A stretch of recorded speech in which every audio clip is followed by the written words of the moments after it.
Hello and welcome to the CORE4 method. My name's Steve Claydon here, joined by my business partner, Darcy Smyth. We're pumped to share this video with you, as it's been a culmination of our work consulting and advising with project-based businesses around the world for the last 12 years. And what started as sales training and sales advisory quickly turned into a much bigger beast, Darcy. And we thought, why don't we get together and share the Core4 method, a process that we've discovered, which we've been really lucky to do, Das, working with hundreds of companies, finding what makes a company great and what are the key triggers that lead to the most profitable businesses, the businesses that build huge enterprise value, get acquired, have a good exit strategy, or even get to a place where the owners and the founders are more armchairing the business, having good Mm. management team, good structure in place to drive the profit. But Das, we're pumped to I suppose peel back the curtains and share with our audience here, like how does it all work and what Yeah. makes a great company. Yeah. And ultimately, people will be watching this because they're in a mindset or a frame of mind where they're ready for growth. If you're not ready for growth or you're not, or you don't desire growth at the moment, then you're probably going to switch this video off. But if growth is something that you're into and that you're keen for, then it's going to be of quite a bit of value given the what do we say here, Steve? The history of training and consulting that we've done that's come to this point now is going to be valuable for people to hear. But I don't take that lightly, Steve, because when it comes to growth, the thing about growth is it's a whole lot easier not to grow Mm. than to grow. Growth is a very courageous decision. Growth is uncomfortable. Growth causes you to question your own assumptions. Growth causes you to let go of the things that have worked in the past in order to have the faith that you can have something bigger. It's a whole lot easier to sit on the couch and do nothing and watch the football on a weekend. I wouldn't blame anyone for doing that. Who would be wild enough to go on this growth path? Well, I think there's around about, a handful of people that will be watching this that are like, no, we're ready. We're at that point. So if that's you and you are watching, then this is going to be super valuable for you. If it's not you just yet, totally fine. This video isn't going anywhere. Come back in 6 months, come back in 12 months. It'll be right for you then. Um, but let's dig in for those that are ready to grow. Yeah, for sure. So at a high level, you might be going, well, what's with the Core4 name? Where does that come from? Well, it's really understanding that there's four key drivers in any business that either make them wildly successful or breaking even month after month. And that is revenue, sales and marketing, driving sales in, operations, obviously driving invoicing out and making that efficient as possible, that invoice to cash speed. The third is efficiency by curbing unnecessary expenses or finding wastage or rework or and now in the world of AI and automation dust, there's so much efficiency gains that we can take Mm. to grow the business without not necessarily having to add more people. And all of those three things obviously lead to the bottom line profit, what really drives the value and the enterprise value of a particular business. So they're the four kind of chunks, but we're going to break it down into a deeper layer. And at the end of this video, we're going to give you a whole one-page canvas that you could easily screenshot, print out, download the PDF and stick it on the wall and use this to facilitate conversations with your management team, your leaders, and even your individuals within your business to find out where are our gaps, what are we missing. But I Good one. suppose before we get into the canvas tasks, it's important to understand that when we get engaged by clients, often what they're looking for is external eyes or people that can spot the blind spots or the hidden drivers within an organization. I don't Mm. know how many times I've heard this, Darcy. You guys came in, you advised, you worked with our team, you worked really closely with us. We've been saying this stuff for years, and then all of a sudden you guys come in and say the same thing, and all of a sudden everything transforms. Mm. What's with that? But really, what it is sometimes we're so close to our own business that we can't see the forest from the trees. We can't see the back of our own eyes. We can't see the back of our head. We can't taste our own tongue. We're way too close to it. And Das, you, Mm. you you mention this all the time that often it's because the truth is just unknown, Yeah. aware of it yet. Yeah, totally. People typically will come to any mentor, any consultant when one of two things are going on, which is what the next slide's about as well, jumping forward. But I trust you'll forgive me, Steve. Mm, But there's one of two things going on. The first thing is that they don't know what the truth is. So we don't know the truth of what's holding us back. We don't know the truth of what we want moving forward. We don't know the truth of what we should do with this particular staff member. We don't know the truth of what our sales targets should be. We don't know the truth. The truth is unknown to us. We don't know what we should be doing and why we should be doing it. And if people and leaders are honest with themselves, a lot of the time that'll be sitting as a core fear that's holding them back from growth, particularly as leaders, because you have to move forward without the answers sometimes. But it'd be pretty handy if you did have the answers and could move forward with those as well. Understanding that comes from working with someone external, someone who can look at your business from an external lens and go, you had these blind spots, you were missing this. It's obvious to us that this is holding you back, but you couldn't see it. That's the power of working with a consultant or a trainer in that way. But that's the first thing, is that the truth is unknown. The second thing is that the truth is known, but it's not able to be communicated. And that comes from people knowing the truth, but not being able to communicate it because they don't know what to say. They don't know how to say it, or they don't know when they should say it. Is very common. So things that we often hear is that people will say, oh, we've got this particular staff member. We know we need to let them go. But the problem is they're actually our number one performing salesperson. So how do we know this is the truth, that they're ruining our culture, but we don't know how to tell them that it's time to go. We don't know how our business would survive that if we did let their sales numbers go, whatever it may be. Or they may say something along the lines of this. We know that we're ready to enter that market. Absolutely. We believe we can do that. But we do not know how to communicate that to our previous clients, to the people that know our brand for a particular thing, and now they're going to see us doing something different. We know the truth is that we can add value there. We just don't know how to actually go about communicating that.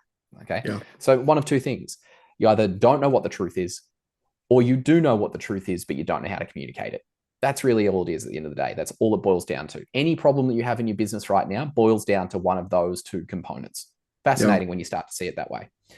The antidote to it every single time is courage.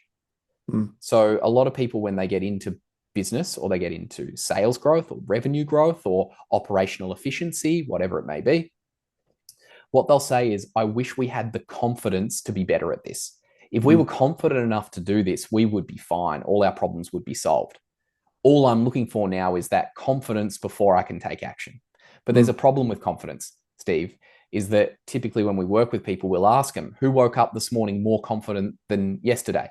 And half people put up their hand like, yeah, I just kind of felt a little bit better this morning. I don't know why. I just did. What about yesterday? For those that were missing, did you feel better yesterday than you did today? Some people are like, yeah, I felt better yesterday. Awesome. Do you know why? No, I don't know. I just felt more confident. I don't know. Just had a bit more spark in my step, whatever it may be. Confidence is actually quite outside of our control. Yet it's the one thing that we want in order to move forward and make changes in our business and grow our business. What is in our control, which we can choose to take action on anytime that we want, really at any stage, and no one will ever be able to take away from us, especially in a business context, is courage. And courage essentially says, I don't have all of the answers, but I'm going to find a way to move forward anyway. And I'm going to discover what the truth is, no matter how much it hurts or no matter how much it stings in the short term. I'm going to have the courage to hear the truth. That there builds lasting results. Yeah. That's what businesses are built on. Businesses are not built on confidence. They're actually built on courage. Now, coolest thing about that, Steve, is this. Once you actually build the courage muscle, what do you think you're actually rewarded with on the other side when you take action? Get a bit more confidence. An absolute ton of confidence. So courage comes first, then confidence, not the other way around. And the people that are growing businesses and really pushing into new impact and new markets and new revenue growth, this is what they realized long ago. Yeah. This is how it all came to be. So that's it. Those are our two main truths that are holding us back from growth. Yeah, it's a big part of how we do all of our work with our clients is we essentially want to wear your shirt and actively be involved with you and your team across all departments. But these are the filters that we see all of our work through. We want to unblock and unlock those hidden drivers, help the truth become aware, but then we also want to help you take a bit more courage and some more courageous action and having a support structure around you to do that. No different to having a PT in the gym that helps you do more than you thought you could. It's a big part of what we do, and we absolutely love it. We get a big kick out of it. So that's, I suppose, a bit of a framework on how we do our work, and I suppose the ethos behind it in any of our engagements. So that's the key. We specialize in working with project-centric companies, often aligned to manufacturing and construction. We love that industry because really it's an industry where you can really ramp up your average sale and conversion rates. But also we love that we can take some really complicated and complex businesses and really simplify them, which is a big part of what we do. So how do we do it? Let's start diving in. So really it's based on this never-ending flywheel. We call it the Core 4 growth engine, which always starts with driving revenue. Revenue solves all, Das. A bit Mm. more volume up the top takes care of those money problems, those cash flow problems, creates that ability for you to invest and hire and whatever else Mm. you need. But like the It turns out my sleeping issues weren't a result of snoring. It no, no, was a lack of leads at the top of the funnel. yeah, Yeah. ditch the Yeah. CPAP, mate. You don't need Yeah. it. It's revenue, and so it really is the oxygen of every business. Once that oxygen gets starved, a lot of problems amplify. So we always like to start that and really ask yourself the question, and we ask our clients this: is have you got a really robust outbound engine that drives fresh growth? We obviously work a lot closely with the marketing and sales teams, customer service teams, frontline Mm. teams. But we often clients come to us that they might have a bit of inbound going, they might have a few referrals coming along, but really to get to that next stage of business, they need to build a really strong outbound engine, proactive marketing, account-based marketing, proactive outbound sales efforts, really aligning those KPIs and getting clear on what they should be. Mm. And measuring that. So we love that. That's our bread and butter, I suppose, and where Bravo started from. But of course, that's not where all business ends. It starts at a sale and then you Mm. win the sale and you go, oh, damn, now we actually have to go ahead and deliver it. And obviously, in a projects-based game, there can be quite a long lag between a sale being converted and the invoices starting to flow out. Again, it's why we chose to specialize in that world because a lot of consultants and advisors don't really understand the difference between sales in invoicing out. They're more like box pushing uh, backgrounds where we really understand the whole specifier, tender, long sales cycle, multi-stakeholder environments. And then, of course, you've got operations and project management and all of the team that actually have to go ahead and deliver it. And so that's point number two, Das, this idea of really improving invoicing efficiency. Mm. Invoicing is the food of every business. It's what you actually retain and what drives cash flow. Sales are great, contract sign's awesome, but that doesn't mean money's in the bank that second, right? Mm. Thumbs up, says Zoom.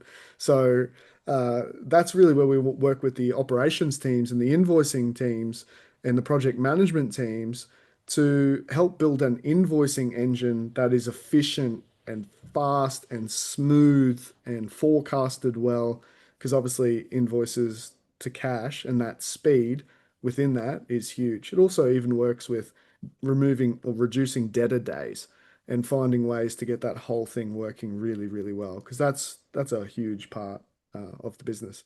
Nice. Third part, Das, obviously Yeah. curbing expenses, the costs you Yeah. use to run business, curb. I I think love that you've given this one to me, Steve, because in our own business, I'm the one who's always looking to cut costs. You're the one always looking to invest. I like it. I'll take this one. I've you're the earned it. curb man. Yeah, the curb man. Uh, Curbing expenses is a question of there is so much more depth to this than just where are we overspending. The ultimate essence of curbing expenses is can we get we come back to the word truth, can we get to the truth of this business to the minimum that is required to get the maximum result? Yeah. And when you're talking about curbing expenses, what you're actually doing, what you're talking about is you're actually talking about obliterating laziness, Yes. because people get lazy when it comes to their expenses. People have extra expenses because they're too lazy to do a particular thing. Or the second thing is they don't curb expenses because they're too lazy to go through the profit and loss and think, oh, we could chop that out, have that tough conversation with that provider, whatever it may be. We're too scared or we're too lazy to do that. And so curbing expenses is actually quite a psychological approach to the business. Once you've curbed those expenses accurately, you realize that that's just money just straight on the bottom line. It's just straight back on. And it's almost like if you've been running a business a particular way and you do start to curb expenses, it's kind of like you literally have made sales that will be a monthly recurring revenue on the business hereafter if you're Yeah. willing to do so. So curbing expenses is one of the most underrated parts of growing a business. Mm. It's if these two are the oxygen, curbing expenses is just a way of keeping your body fit. It Yes. really makes sure that things are balanced and are stable and are in line. And that's the Yeah. way it should be. One more thing on curbing expenses. I think there is very little pressure in this world, quite like financial pressure. I think it is one of the toughest ways to get to sleep at night is to have a financial burden on top of your mind. It's a really Yes. tough one. To be owing money for something that you don't feel you got value from, that is only continuing moving forward, is a Yes. really tough squeeze and a crunch to be in. Mm. So when we're talking about curbing expenses, it's about lifting that weight off the back of your shoulders, going, there's better ways to do this. There's smarter Mm. ways to do this. And ultimately, there's simpler ways to be running this business, which is just going to take that heaviness off the back of your shoulders as a leader when you're Yeah. looking at Well said. the profit and loss. Well said. I'll take brand leverage as well, Steve. Um, we love brand leverage because we're asking the question, are you consistently creating and implementing assets? And the addition of assets, what we're talking about here is this is one of the major things that does build enterprise value into your business. Mm. Building IP, creating content and video that can be used over and over again, whether that's evergreen or whatever it may be. Using social media, i.e., LinkedIn for many businesses to its fullest extent and building brand leverage there. Understanding that there is nothing in your business that brand doesn't touch, and there's nothing that brand doesn't touch in your business. Yes. Realizing that brand is an overall game, not just not just your logo and the colors you use on your website. So we love brand leverage because it results in inbound leads. This is the thing. It's that thing that gets you leads for you while you sleep is the quality of your brand. Mm. But brand can be directly, consciously, and purposefully built. Day by day, you can actually help build the brand in the same way that you can be doing outbound calls as an action that you're doing.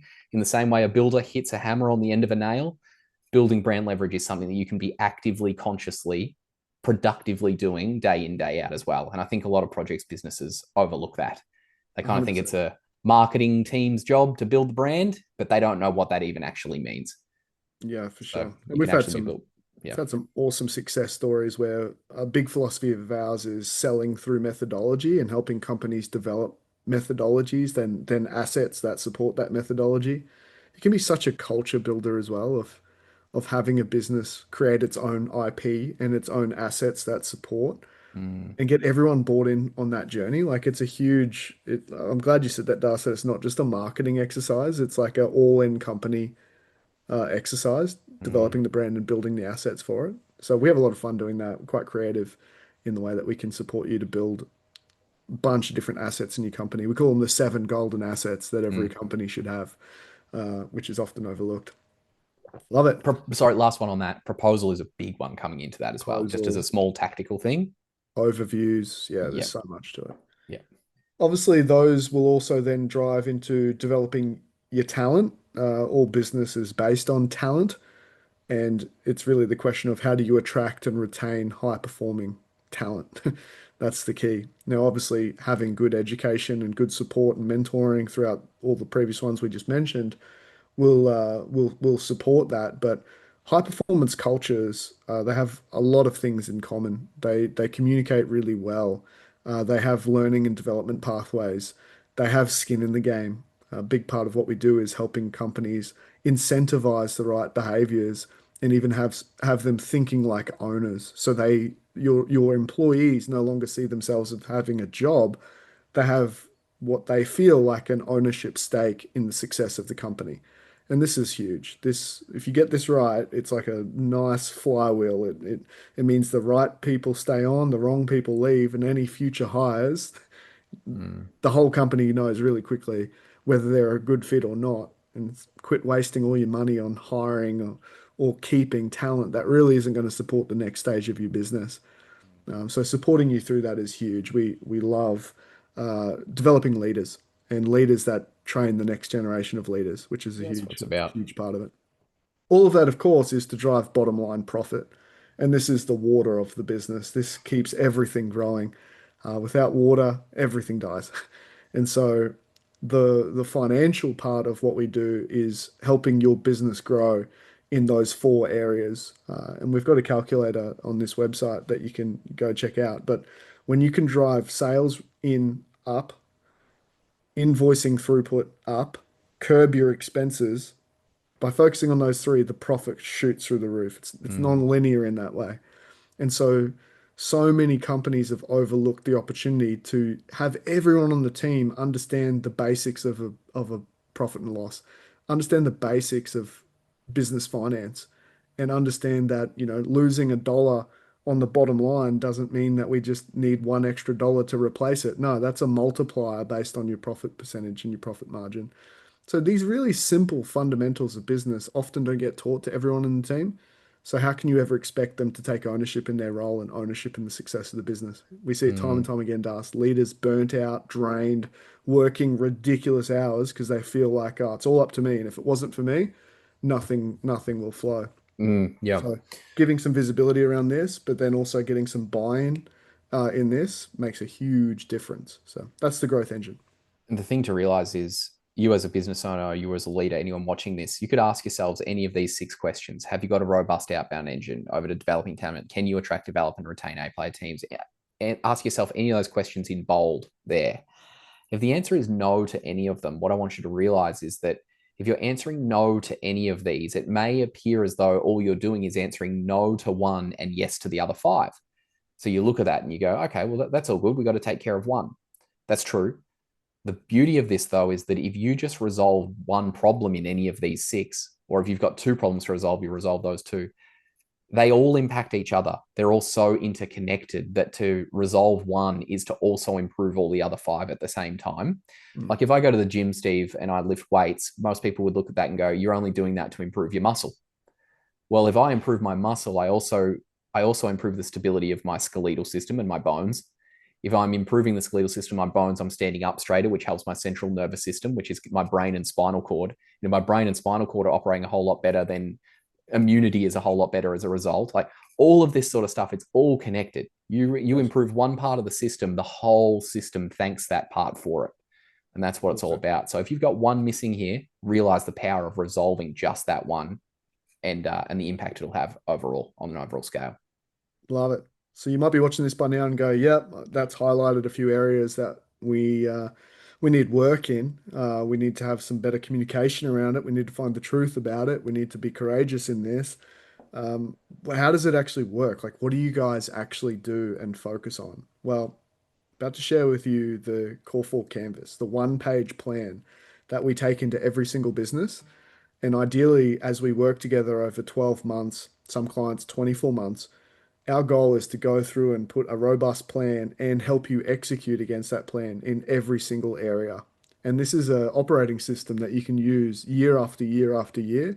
We're big believers, Das, in implementing things that are evergreen, meaning it Mm, doesn't just work for a while, it works for the whole business journey. And so we're about to run through that and yeah, share with you exactly what we do. Boots on the ground. We want to yeah. almost imagine that we're wearing your shirt, but with external eyes. That's the key. The intention I'd suggest with this as you're about to go to the page, Steve, is if you're a leader watching this, is as this comes up, look for any of these positions on the canvas and just circle them where you know you're a bit weak. Just circle them, have that chat with your management team and go, hey, across this canvas, these are the holes we need to plug specifically.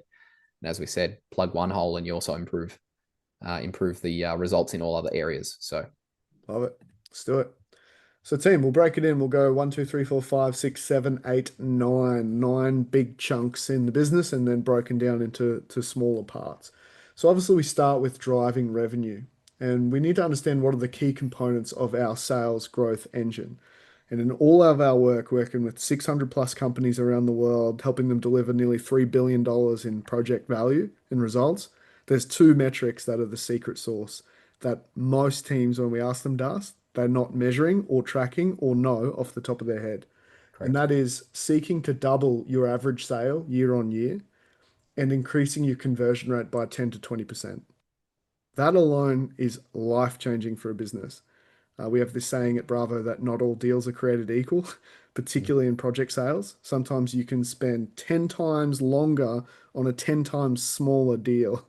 And you're like, what's the go with that? And then there's these sweet spot deals where they're a higher average sale and you've got a higher conversion rate. Mm, We go deep into the data and we find exactly where your sweet spots are, but also where your gaps are. And these are the two metrics that we're just measuring and monitoring over and over and over again, by department, by rep, as an organization, because this is the secret sauce. So if you haven't got your first aha yet in this video, let it be this. Do you know, and does every single team member know their average sale, average project value, and their conversion rate? If the answer is no, you're missing out on the two most Mm. important metrics in a sales engine that you can influence and that you can grow. Nice. Tofu mofu bofu does. Yeah, tofu mofu bofu is what we're looking at in terms of top of funnel, middle of funnel, and bottom of funnel is how that plays out. So how are we generating leads at the top of the funnel, people who are interested or are curious about what you do, into the middle of funnel where people are intrigued and actually want to start interacting with you as a business, down to the bottom of funnel where they start becoming a proper someone that you're sending proposals to, someone that you're actually having closing conversations with. Each part of the funnel has different strategies that apply to it. And depending on how your business is set up and the way you close deals will change how you should be setting up your tofu, mofu, and your bofu. Also, your tofu, mofu, bofu also has different conversion rates of the amount that convert from tofu into mofu and then mofu into bofu. Mm. Being able to track that and improve that is the name of the game.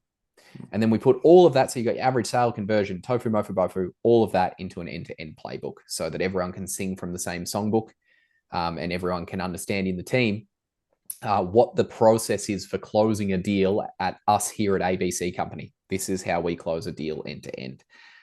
Ideally, what you want with a playbook is that if you were to take on a new salesperson, a new sales rep, or a new rep into any particular department of the business, and that department had a particular playbook, that the person would be able to come, read the playbook, and know the answer to any question that they have. You want that to be that comprehensive, really is the way to go. So there's our driving revenue.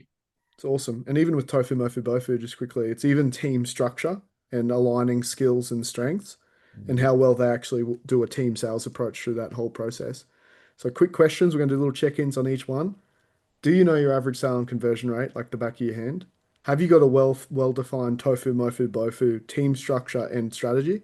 And is all of that documented into your own end-to-end playbook? If you got any no's coming up, well done. You just found some gaps that will make a massive difference. Number two is speeding up the invoicing time and reducing debtor days. This is where we actually go and map out your entire customer journey end to end and find out where there is common friction points that are slowing down invoices getting sent or slowing down how well the whole customer journey is going so that they're raving fans. There's upsell, cross-sell opportunities and repeat and referral business. So speeding up the invoicing time is a big one. How long does it actually take you from your whole end-to-end journey? How well is that mapped, and how well is that been aligned to a very efficient process? It's a really fun way of getting all of the operations team involved, project managers, map it all out, get it documented, a full end-to-end customer journey. And every time we do this exercise, Das, there's at least 5 or 6 areas of efficiency that we can easily put into a business. It could be as simple as implementing checklists and reporting and standard operating procedures that just make the whole thing so much smoother. Common problem in invoicing and operations is that people become the bottleneck. Mm, And so they keep hitting this glass ceiling. Operations freak out. Lead times blow out. Sales team loses their confidence because we're missing dates. Turns into a big old mess. So that's what we're talking about here with speeding up the invoicing time, making it efficient. The second one is reducing debtor days. We were working with a client just the other day, and they were in a tight spot when it came to cash flow.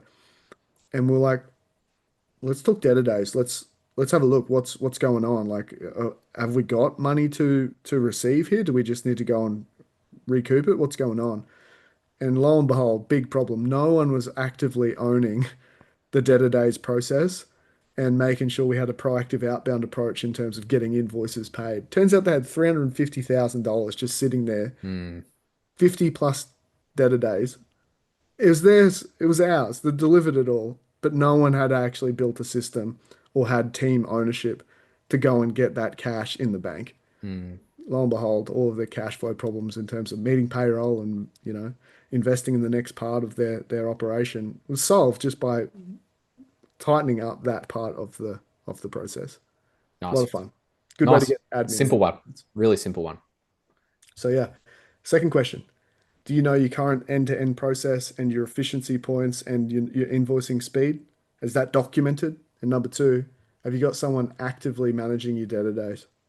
The answer is no. You got a spot there. Nice. Back to the curb, man. Beautiful. Curbing expenses teams. I'll run through these.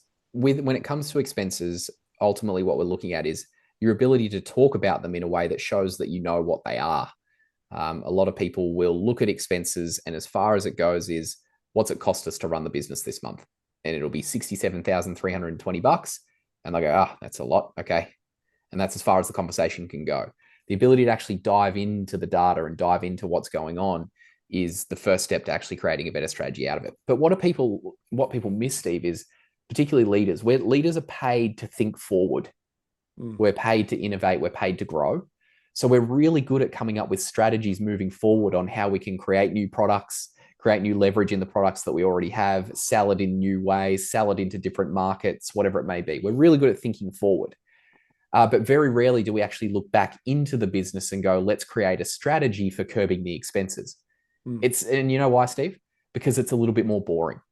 That's why. So, fun, charismatic, forward-thinking leaders, they know that it's there to do, but there's something else they'd rather do, and that's go sell more product. Most leaders, could probably resonate with this on some level. Okay, so creating a strategy going back the other way is, can we categorize our expenses? Are they a monthly continuation every single month, or do they come in random blotches and splotches as a variable expense that comes into the business? When it comes to our subscriptions, do we have subscriptions that are nice to have versus need to have? Many businesses will have subscriptions that they're paying each month, i.e., a YouTube subscription, so you don't have to watch the ads for $19 a month, is probably a nice to have, not a need to have. Whereas a need to have is probably something like the subscription to your CRM. If you're a big enough company, that we need a CRM, that needs to be happening. Okay, so categorizing them in this way as well. Now, it's not to say that you just get rid of the nice to haves. That's fine. It just depends on how the business is going. And if we do need to curb expenses, then we're going to get rid of the nice to haves first before the need to haves. Cool. Then we look at rework reduction roadmaps and waste reduction roadmaps. Again, this is just the strategy to go, well, if we've got rework issues and that's costing us money in a project's business, what's our strategy for reducing those reworks? Because other than that, all it remains is, gee, we do a lot in reworks, and it just remains a complaint. Yes. But if there's no strategy behind how we're actually going to reduce those, then it's just going to remain an expense that will forever continue in the business. Okay. Next one, waste reduction roadmaps. Again, where are we overspending? Where are we double spending? Where are we employing even people that could be replaced otherwise, etc., which leads us into automation and AI tools. Yeah. And this is a big one for curbing expenses. We are now in the year 2025 sending you this video. And AI is a beast that is moving at a rapid pace. Has its pros and cons, Steve, as we both know, but the truth of the matter is it's here and it's here to stay. And there are particular parts of AI and automation that will appeal to the growth of your individual business more so than the person's business next door. Every business is different in how they use AI. But I think what happens with AI, Steve, is a lot of people look at it and go, well, we don't even know where to start. We don't even know how we would use this. We know we should be, but we don't even know where to start. Well, the best way to look at it is, how can we use AI to curb expenses? How can we use it to shortcut without losing any quality or quantity of what we're doing? How can we use it to shortcut some of the processes we already have in the business? That's going to curb expense. You curb time, you curb expense. Yeah, it's great. Nice. And then improvement logs and SOPs, Steve, this is a specialty of yours. Yeah, so it's like a big part of curbing expenses is not just working with your finance team. It's about you'll notice all of these, our intention is to get the whole team, all of your employees bought in on this journey. And so when you can create great incentive programs, which we do through CORE4, where they win when the business wins in a very scalable and equitable way and very simple way. A big part of it is getting the whole team creating ideas and having what we call improvement logs. Ideas of, why don't we improve that? Why don't we improve this part of the business? What if we did this? What if we saved a bit of money here? You'll be amazed at how many people have got great ideas. They just haven't been given the environment or the platform or the process to get on board with sharing those ideas and then getting stuff improved. As a leader, I'm sure the thing that you'll love most is having a team that's bought into the vision of the company, want to see it succeed, and are actively contributing new ideas and creative solutions that you don't have to come up with all the time. Mm, You can just be the person that green lights it and stamps it. And then, of course, standard operating procedures, SOPs, is the way that we get this documented. So as the mm, business grows, everyone is aligned, everyone understands there is a way of doing things, there is a way of doing them successfully. And of course, when it comes to enterprise value, the more that you can start building this in, you've got a pretty attractive business that an investor or private equity firm or a roll up or even bringing your team in on an equity stake, they're going to have a lot more confidence in the business because it's all been well defined. mm. That's a big part of it. Nice. Scaling profit to you, mate. Yeah, number four, obviously there's areas of your business where you're gaining high gross profit percentage. We want to dive into that and understand where are those opportunities for us to crank up your GP percentage and your GP dollars, getting your sales team or your entire team thinking about gross profit, not just revenue, and finding opportunities to bundle and pair or package your offering in a way that allows you to get a higher gross profit percentage. Because obviously, if we can have higher GP percentage and then curb the expenses, then we're going to retain more net profit dollars. And that's ultimately the sign of success in a business. We want to Mm. teach your team about this. We want to help them understand the financials in a company and what it takes. Massive culture builder there. So big part of what we do, which leads us into developing talent does. Yeah. So development of talent is obviously all about your people, and building leaders who create more leaders. The first thing you want to understand is each learning and development pathway of your team is different for each individual. There's a reason a lot of people come out of traditional schooling upset with the system, or they turn 36 one day and they look back and they go, maybe that school wasn't for me. Everyone just got sent to school when they were 6 years old, but not everyone's probably perfectly made out for it. The reason they're saying that is because everyone learns in different ways, and everyone has a particular learning and development pathway that's more suited to them. Mm, And it's finding out what that is for each individual rather than just sticking everyone into the same course for the sake of the same course. mm. Next part is in terms of what we call record breaking mindsets. We talk about We this, love Steve. this. Yeah, we do love this. This is what it's all about. We talk about this, Steve, because ultimately growth hasn't happened until we've broken a record, until we've achieved something new that hasn't been achieved before. I was listening to a really great, brilliant marketer the other day, and he said, everyone thinks that the purpose of business is to add value. He said, but no one really knows what value actually is. Value is really hard to define. He said, but after all my years working and learning in marketing, what I've learned is creation of value really is just creating something that hasn't been created yet. Mm, That's it. It's creating mm, something new that hasn't been seen yet. And that's exactly what record breaking is. You're adding value to yourself, to the business, to the people around you, to the market when you've created a result that hasn't been created yet. mm, That's record breaking. And that's actually growing the business. That's true, genuine growth. So building that mindset into people is key. I don't think you can really lead a team well until breaking records is what you want to be doing. Other than that, you're just leading the team to achieve the results they've already achieved before, which isn't really leading. That's just being one of the best followers, mm. is really all that is. So team and individual celebrations, of course, a big part of our process, Steve, is understanding how do we actually celebrate the achievements, getting rid of what we call the next culture, which is we achieved a result. Next. Okay, now go get the result again. And you did. Next. And no one ever stops to celebrate. No one ever stops to have the barbecue with the nice sausages and the onions and the sauce on top. And a little bit of mustard if anyone wants it, because we broke a record. So why not? You know? um, Breaking records and celebrating like mad is I make the joke about a barbecue, but it's so much more than just pizzas on a Friday. It's how do Yeah. we celebrate by going on a hot air balloon trip together as a team, or how do we go on a fishing boat cruise and make a memory that you'll have forever, or how do we take you and your families to a winery for the day to celebrate our Christmas results this year, whatever it may be. But Yeah. team and It's a individual culture thing, hey. such a culture thing. Quarterly strategy days are the next part. And quarterly strategy days is ultimately where we create, for example, what we call our big rocks, which you see down there in the leadership and culture part. But quarterly strategy days is setting the scene for the next 90 days. 90 days is a really, really powerful stopping point. Each quarter, it's a change in seasons. It's a nice break point to go, are we on track? And if we are on track, what are we doing well? And if we're not on track, what do we need to get back? Or do we need to readjust the targets? Is our version of reality need some polishing? Is the next part with quarterly strategy days. This next one, Steve, I love. Future Leaders Development Program. We're working with a couple of companies. I know one company that is doing this quite well is decided that this company is going to grow into the future. If we want it to live past us, what we need to be able to do is develop the talent that is not just that next level of mid-management, but how are they even developing the talent of the leadership talent of the younger people coming through? Because we want to create leadership here for the next 15 to 25 years, not just the next 15 to 25 months. Thinking that way is it's a different kettle of fish. Reminds me of that quote. I can't remember who said it. Maybe you'll remind me, Steve. But he said, the world is the best place it can be when men plant trees under which they'll never sit.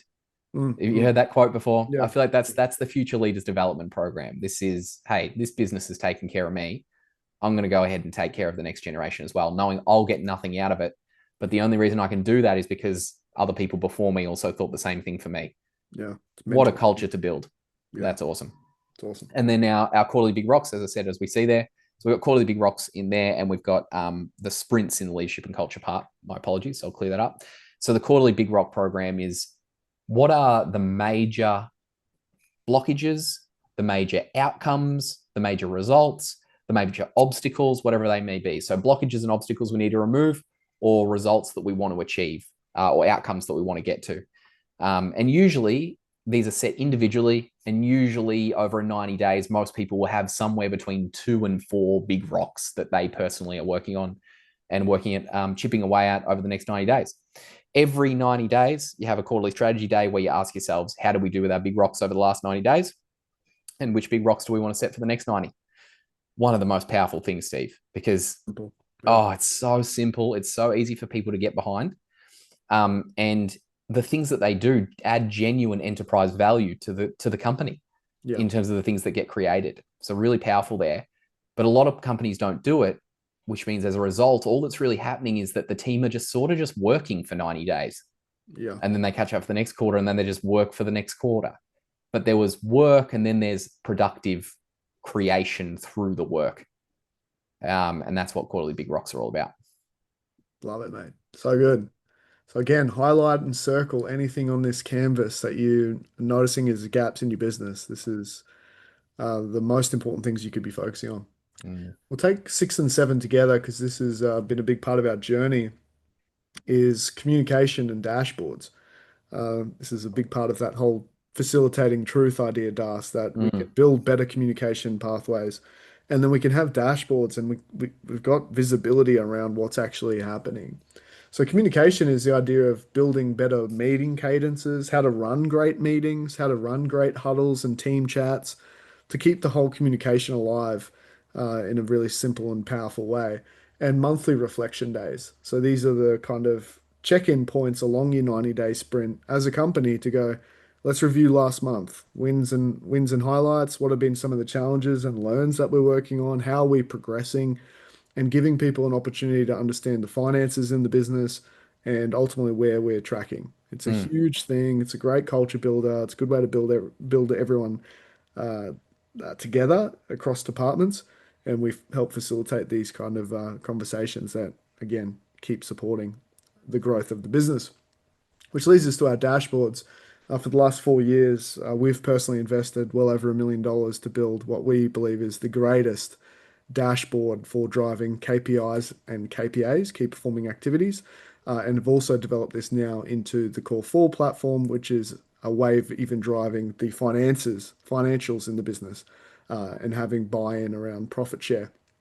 So we want to roll out CORE4 company-wide, having real-time 12-month goals that are paced. You can see exactly where you are at any given time.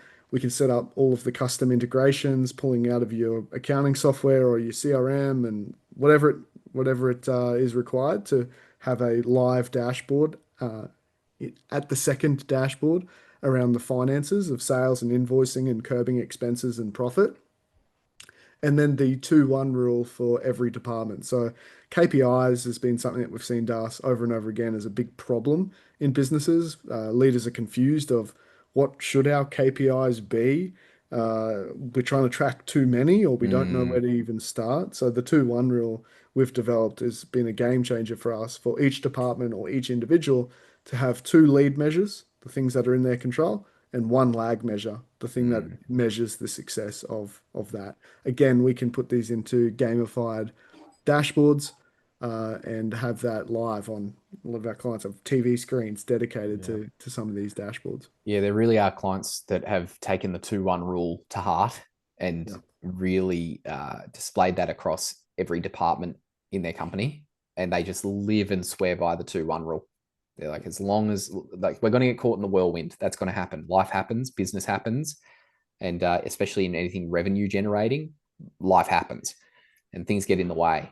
But so long as you know what your 2-1 rule is, the 2 things you should be focusing on to get the one outcome that is most important, i.e., if you're in sales team, that's outbound calls and meetings booked leading to deals closed, for example, that'd be your 2-1 rule. So long as we keep bringing ourselves back to that and hitting that, we know we're on track.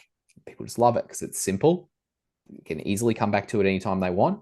So long as the 2-1 rule is being achieved, we know we're on track. And other than that, we'll deal with the consequences of other stuff coming up when it comes up. I love it. It's so powerful for teams to adopt. Yeah, love it. So again, are you doing daily huddles? Have you got team chats working well? Are you doing reflection days? Have you got financial transparency in the business that allow people to be bought in and act like owners and find ways to grow in that good, smart incentive program? And then, yeah, how's your KPIs, KPA dashboards? Is the 2-1 rule established? Is everyone clear on their goals and can track how they're performing in those areas?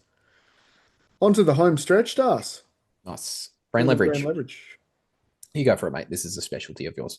Yeah. So the key components of building brand leverage, obviously, the asset is what drives enterprise value, but they're also the tools that support your existing team members to perform at a high level. So we love to work with you guys and collaborate in developing product and IP assets, intellectual property assets, market research assets. So really helping you guys understand what is your market, your target audience, what are the competitors within that space, what's your blue ocean, where's what we call your unfair advantages. Third one is my favorite is developing a methodology that they can run, you can run in your own business. CORE4 is a methodology that we've created, Mm, right? It's teachable, it's transferable, people can buy into it, it adds value. We want to help you create your own methodology, your own CORE4, so to speak, that you can use in sales and marketing and training and onboarding. Content and media assets. We're obviously big content creators ourselves. We love video and evergreen content strategies, webinar strategies, helping people get creative in that space.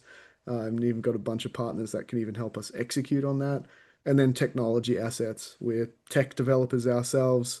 We've built a mm, whole bunch of platforms. We understand the world of technology and technology assets.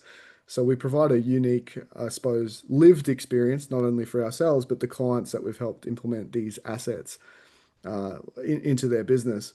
And so have a look at those and ask yourself, how strong are we in assets, or do we have just a brochure and a website and that's it? mm, There's so mm, much opportunity to get creative and mm, really answer that one question that most people struggle with, Das, which is what makes us any different from our competitors? mm.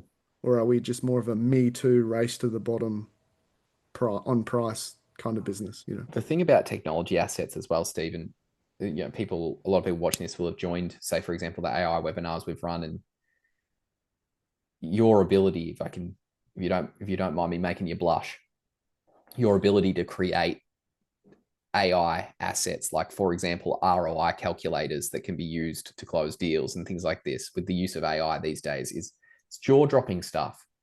And it's almost a shame that it's so jaw dropping, Steve, because when I say jaw dropping, a lot of people look at that and go, that's too unbelievably good. Like we Mm, don't deserve as a company to be able to have that so cheap and so easily in our business. But the mm, truth is it actually is accessible for anyone who wants to actually start implementing that right now. So those technology assets are they're jaw dropping. They're as good as it gets. And implementing them appreciate it. into a business is powerful stuff. Over to Love that. leadership and culture team, we've actually touched on a few of these throughout the other 8. But we want to be able to build the leadership and culture of you and your company. Leadership and culture discussions are the most meaningful and the most beneficial conversations that Steve and I ever have in any of the consulting that we do, period. But ultimately, how it plays out and practically how it plays out is we want to help you deploy the CORE4 profit share company wide. We have a whole process for that, of which this is a big part. Gamified 2-1 rule missions, which you see up there in the dashboards, understanding what the 2-1 rule is for each and every department in your business and gamifying the team to want to achieve that. Big Rock quarterly sprints, spoken about up in developing talent.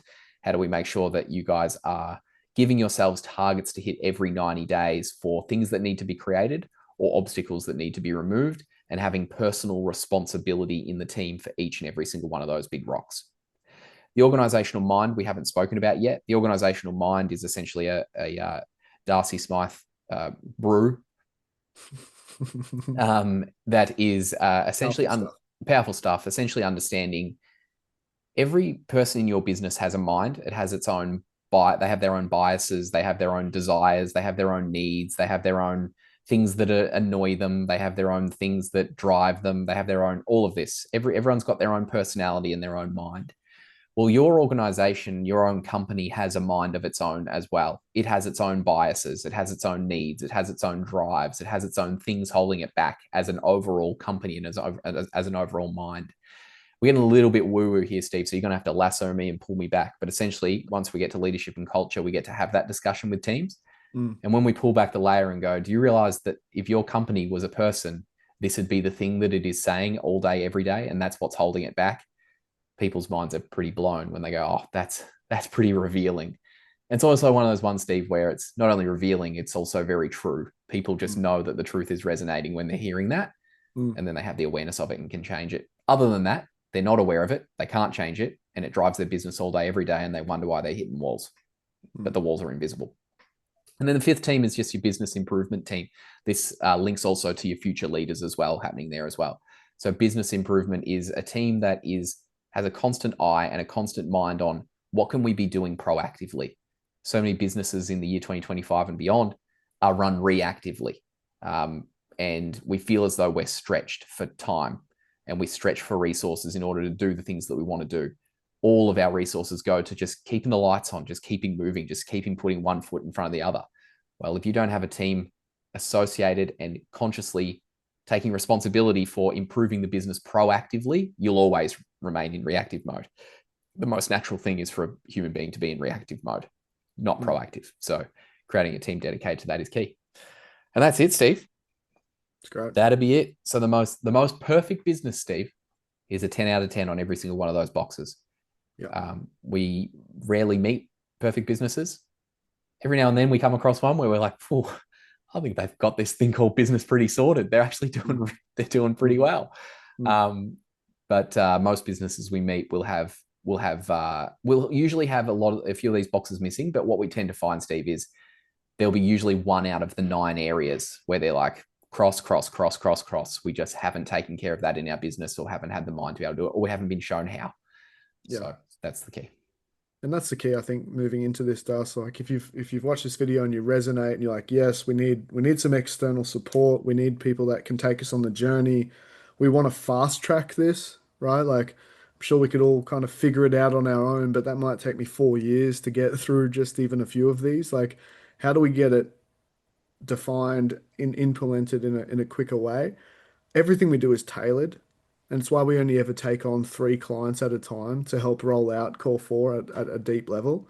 It's because we in our team, we want to make sure that we're actively devoting serious amounts of time, almost treating your business like it's our own for a while, but really supporting you to implement some of these key areas. So it's really about understanding what are your gaps and then tailoring the implementation to, as Dar says, really plug in those most important ones. Because if we can fix that, the rest start to flourish, and then we can just sort of tweak and optimize all of the other parts of it. So don't get overwhelmed. This isn't about trying to do it all at once. This is just our canvas. This is our map. This is our what does a perfect business look like? And we use that to kind of hold up against your business and go, okay, cool. There's a couple of key areas that we could tackle over the next couple of 90-day sprints. And that's how it all kind of starts is defining what that really looks like for you.